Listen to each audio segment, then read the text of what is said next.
ঋষি, দাঁড়া দাঁড়া, দেখি তো তোর হাতটা। কি হয়েছে তোর হাতে?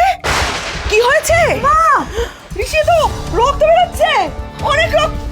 দেখি দেখি দেখি দেখি দেখি। এই মেজো বৌদি, এটা তো ঝিল্লির এই শাড়ির পাড়।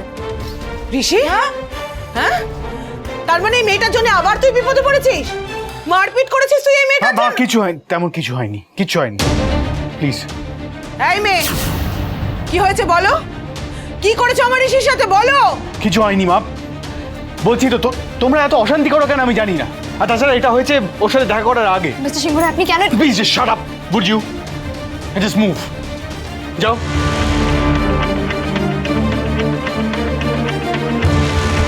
উফার পারা যায় না, মিথ্যে না বললে এই নিয়ে একটা শুরু হতো। আবার আপনি মিথ্যে বলে আমায় বাঁচালেন তো মিস্টার সিংহ রায়, দয়া করলেন তো।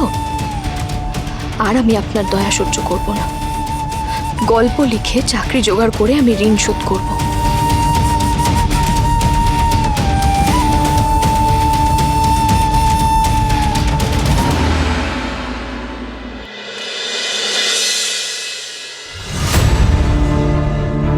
আপনি লেখিকা হওয়ার চাকরি করতে এসেছেন, অথচ আপনার কোয়ালিফিকেশন 12 পাস। আচ্ছা, আপনার এই এত সব কিছু কি খুব সহজ মনে হয়? নিজের পছন্দ মতো একটা গল্প লিখে নিয়ে আসবেন, যদি ভালো লাগে ভেবে দেখব। কি নিয়ে গল্পটা এখন লিখবো? আমাকে আমাকে খুব ভালো কিছু একটা লিখতে হবে, যাতে এডিটরের মনে না হয় যে গল্প লেখাটা শুধুমাত্র ডিগ্রির উপর নির্ভর করে। ওনাকে এটা বোঝাতে হবে যে গল্প লেখাটা জীবনবোধের উপর নির্ভর করে। কিন্তু কি যে লিখে সেটাই তো বুঝতে পারছি না।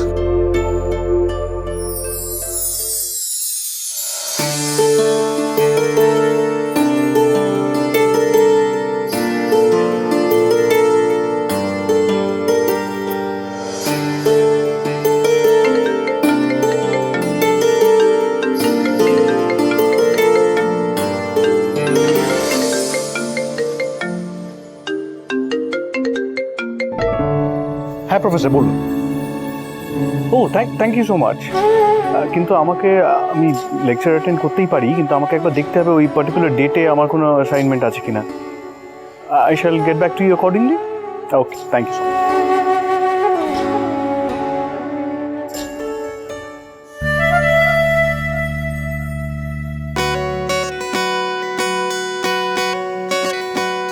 বাবা, হাউ সারপ্রাইজিং।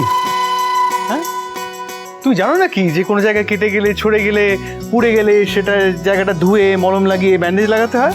আমি তো মানে অবাক হয়ে যাচ্ছি। আমি ভাবতো তুমি শুধু জানো যে সব জায়গায় ইগো দেখাতে হয়, ইগো দেখালেই সব সেরে যায়। হ্যাঁ, ঠিক যেমন আপনি জানেন যে দয়া দেখালেই সবকিছু ঠিক হয়ে যায়, একবার পৃথিবী উদ্ধার হয়ে যায়। আপনি তো দারুণ দয়া করতে পারেন।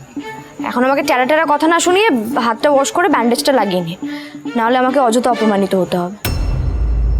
হ্যাঁ ঠিক আছে, এখন রাবিশ কথা না বলে ভাবো কি নিয়ে লিখবে। রিঙ্কিকে বললাম খাবার নিয়ে আসতে, সে যে কোথায় হাওয়া হয়ে গেল কে জানে। ঝিল্লি, ঘরে আছো?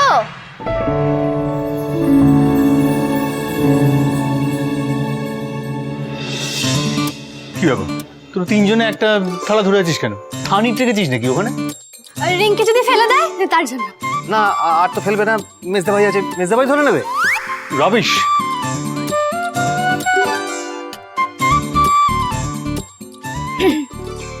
ঝিল্লি, বলছি কাল থেকে তো কিছুই খাওনি, একটু কিছু খাবে? জিজ্ঞেস করছিস কেন? প্রশ্ন করে কি আছে, খাবে তো বটেই। আর তারপরে একটা জ্বরের জন্য প্রিকশনারি ওষুধও খাবে। উনি তোমাকে খাবারটা আনতে বলেছেন না? উনি বললো তুমি নিয়ে চলে এলে, কেন আনলে? না না, মেজদা ভাই বলেছে বলে কেন? ঝিল্লি, তুমি তো আমার বন্ধু হও, বলো তোমার জন্য আমি একটু খাবার আনতে পারি না? একটু কিছু খেয়ে নাও না। না, আমি খাবো না, আমি কিচ্ছু খাবো না, ব্যাস। বিয়াদব মেয়ে একটা। এই মেজদা ভাই খাবে না বলছে তো।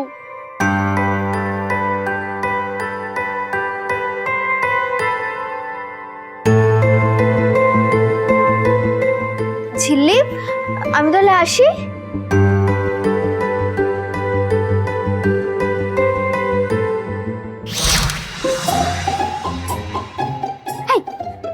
ভেতরে হাওয়া খুব গরম, চল এখান থেকে। দাঁড়া না, লাভ স্টোরি তো একদম জমে আইসক্রিম হয়ে যাচ্ছে। আর দেখবো না, তুই ভাব মেজদা ভাই ঝিল্লিকে নিজের হাতে খাইয়ে দেবে, এটাকে মিস করা যায় নাকি? চল। আরে এই পিঙ্কি, এই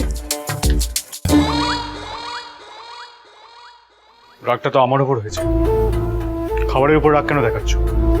দেখাতে হলে আমার উপর দেখাও। আপনার উপর কেন রাগ দেখাবো আমি? আমার তো সেই রাইটই নেই। সেই সব রাইট তো একমাত্র এই ঝোড়ার থাকার কথা। কি হলো? Answer me. খাবারের উপর কেন রাগ দেখাচ্ছ? দুবেলা দুমুঠো তো আপনার দয়াতেই জুটছে। আমি আগে লেখাটা শেষ করব, একটা চাকরি জোগাড় করব, তারপর যা খাবার খাবো। মাথার উপরে ঋণের বোঝা আমি আর বাড়াতে পারবো না। So full of impractical ideas. Stupid একটা। পেটে খিদে থাকলে ভাবা যায়? খুব ভাবছি। আপনি জানেন এর আগে আমি কতদিন না খেয়ে থেকেছি? Incorrigible. You know what? Just do whatever you feel like. যা ইচ্ছে তাই করো।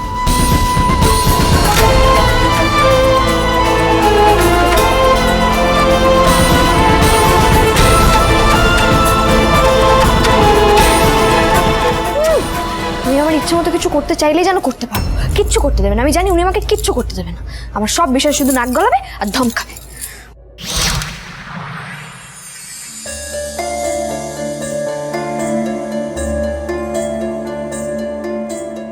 বাবা, ওষুধটা লাগালো না, অনেকটা কেটে গেছে তো। এই জায়গাটা ওভাবে খোলা রাখলে তো সেপটিক হয়ে যাবে। একবার নিয়ে যাব না? থাক, শুনবেন না আমার কথা তো উনি শুনবেন না, কারণ আমি কে? আমি তো কেউ নই। আমি তো শুধু দয়া আর দায়িত্বের পাত্রী। খেলো না, কিচ্ছু খেলো না। এত জেদ, তার উপর কালোভাবে ভিজেছে।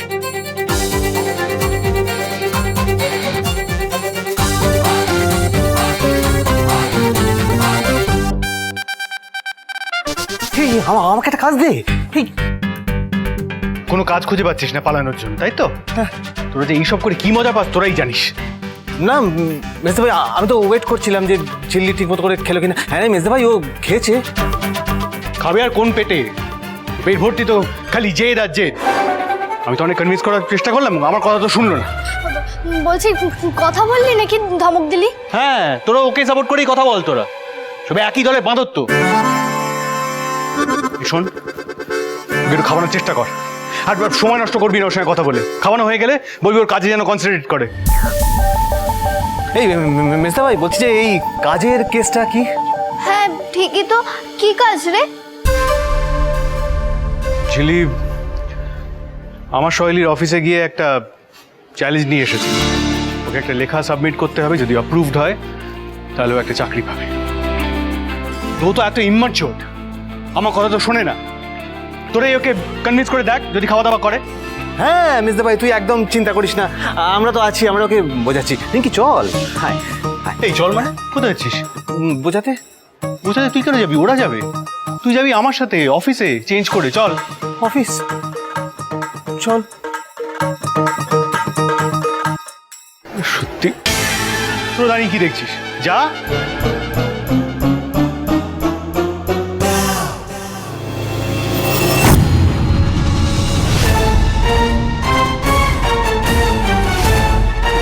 চাকরি?